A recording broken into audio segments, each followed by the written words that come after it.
Hello and welcome to Sonnetcast, William Shakespeare's sonnets recited, revealed and relived. I am Sebastian Michael and this is Sonnet 50. How heavy do I journey on the way, when what I seek my weary travels' end doth teach that ease and that repose to say, thus far the miles are measured from thy friend. The beast that bears me, tired with my woe, plods dully on to bear that weight in me, as if by some instinct the wretch did know his rider loved not speed being made from thee. The bloody spur cannot provoke him on, that sometimes anger thrusts into his hide, which heavily he answers with a groan, more sharp to me than spurring to his side. For that same groan doth put this in my mind, my grief lies onward, and my joy behind. Sonnets 50 and 51 once again come as a pair, whereby Sonnet 50 evokes in a measured tone of melancholy the sorrow and sadness Shakespeare senses on a strenuous journey at slowly having to move further and further away from his lover, while Sonnet 51 then contrasts this with a notion of just how eager he will be on his way back to him and how fast he wishes that return leg of the journey could happen. As on previous occasions, we will look at both these sonnets back to back in the next episode, but concentrate on the first one of the pair, Sonnet 50, for now. So what does Sonnet 50 actually mean? How heavy do I journey on the way, when what I seek my weary travels' end doth teach that ease and that repose to say, thus far the miles are measured from thy friend. With how heavy a heart do I journey on my way, when what I am looking for, which is the end of my wearisome and tiring trip, only serves to remind me, when I can finally rest at my destination, of just how far I have come away from you. We have noted before that travelling in Shakespeare's day is slow and cumbersome and exhausting. On a previous occasion, in Sonnet 27, we observed how the word travel and travail, meaning work, were being used interchangeably. This sonnet gives full expression to that experience, and the strain of a long ride on horseback is made worse by the fact that with every step the animal takes, I am moving further away from you. The phrasing doth teach that ease and that repose to say is perhaps noteworthy, as it lends a voice to the rest and relaxation that awaits the traveller, and lets these two abstract concepts speak to the poet and rider directly about his friend, the young man. The beast that bears me, tired with my woe, plods dully on to bear that weight in me. The horse on which I, exhausted with my sorrow, ride, slowly and listlessly plods onwards, carrying me together with the burden of the weight I in turn carry on my shoulder. To the physical tiredness from the actual journey comes the mental exhaustion that stems from the sadness of having to put more and more distance between myself and the young lover. The quarto edition here has duly, which would mean dutifully, or as instructed, or possibly even in a straight line in the right direction, as in due west or due east. But even though this would also make sense, most editors emend to dully, which is a more obvious choice for a word that may quite easily have been either misspelt or simply spelt differently at the time. And there is also the possibility, and it is in view of what what we know about Shakespeare's use of language a strong one, that a deliberate pun is intended, deploying the word to mean both. As if by some instinct the wretch did know, his rider loved not speed, being made from thee. As if by some instinct the unhappy animal knew that I, his rider, do not want to go fast as I move away from you. The horse's wretchedness stems from the rider's unhappiness, which, as a steady companion over long journeys like these, he would be able to sense, and which he also gets to feel through the behaviour of the rider, as the next couple of lines make clear. The bloody spur cannot provoke him on, that sometimes anger thrusts into his hide. Even when my anger at his slow pace prompts me to spur him so hard that it draws blood, this does not make him go faster.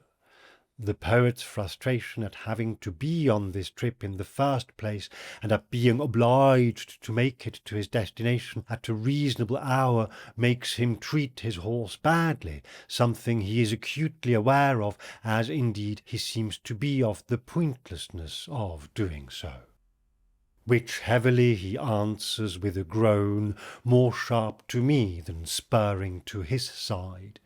In response to the spur, he, the horse, groans heavily, and that groan is a sharper pain to me than it is to him. For that same groan doth put this in my mind: my grief lies onward, and my joy behind. Because that same groan reminds me that what lies ahead of me is the grief and sorrow of being away from you, whereas the joy of being with you lies behind me. Sonnet 50 offers a remarkably simple and straightforward insight into William Shakespeare's reality away from home. Home here, as always, in the context of the sonnets referring to London, rather than to his family home in Stratford-upon-Avon. We hear from the poet's pen directly and unambiguously that he is travelling on horseback, as opposed to, say, in a carriage, and we could scarcely hope for a more vivid characterization of how this journey progresses through the English countryside. Slowly, dully, ploddingly. The sonnet gives us no clues as to why Shakespeare is travelling or where he is going, other than that it is obviously a long and arduous trip that may very likely last all day long or even stretch over several days.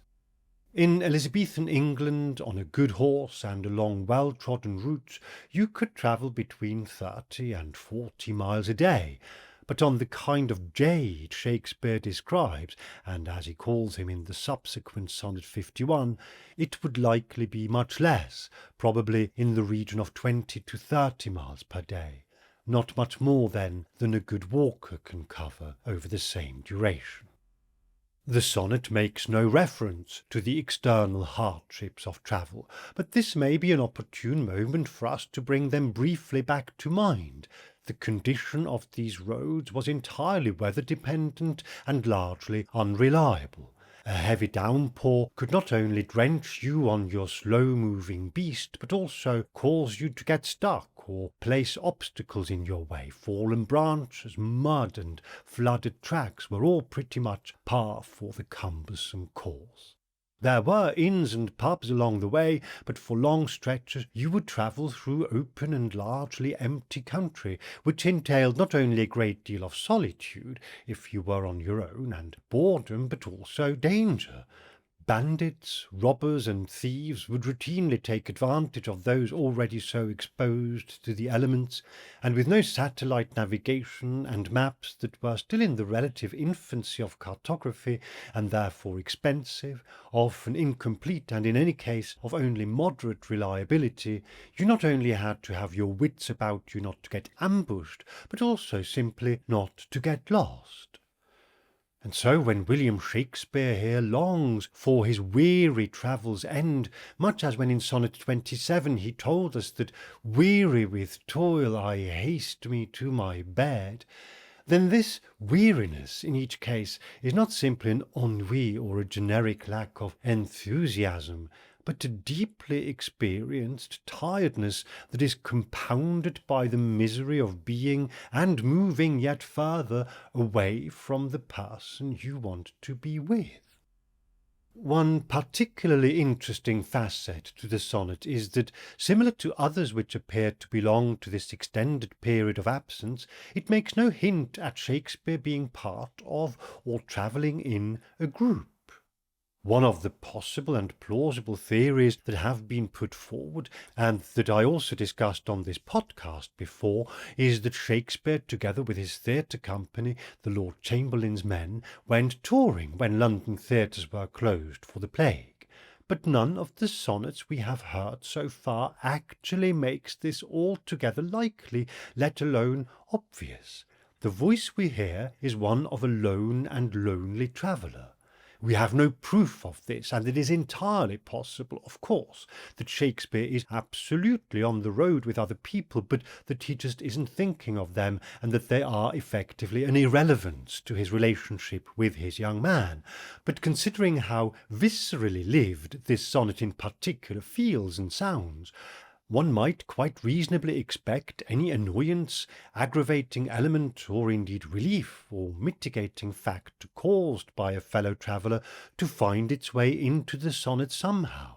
Which leads me to speculate, and it is strictly a speculation this, and one here based not on words in the sonnet, but on the absence of words in the sonnet, that Shakespeare is journeying on his own, perhaps to take on some work out of town, possibly as a teacher or tutor, for example.